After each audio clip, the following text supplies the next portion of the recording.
Assalamualaikum warahmatullahi wabarakatuh. Oke, ketemu lagi di channel ini ya teman-teman. Pada video kali ini saya akan berbagi tips cara menyembuhkan batuk-batuk pada anak-anak ya teman-teman. Sebelum mulai ke videonya, jangan lupa teman-teman untuk mendukung channel ini dengan cara subscribe. Dan jangan lupa juga aktifkan tombol loncengnya agar teman-teman tahu video terbaru dari channel ini. Bahan yang digunakan pada video kali ini yaitu bunga belimbing wuluh.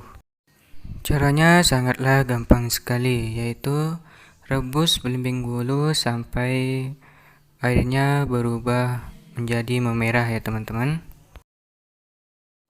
Nah, seperti ini ya teman-teman, airnya sudah berubah memerah. Nah, jika sudah seperti ini, kita bisa mendapatkannya gula batu secukupnya ya teman-teman. Dinginkan terlebih dahulu airnya sebelum diminumkan. Minum ramuan ini setiap hari ya teman-teman sampai sembuh. Oke, mungkin itu saja tips meredakan sakit batuk pada anak-anak ya teman-teman. Jangan lupa subscribe, like, komen, dan share sebanyak-banyaknya. Assalamualaikum warahmatullahi wabarakatuh.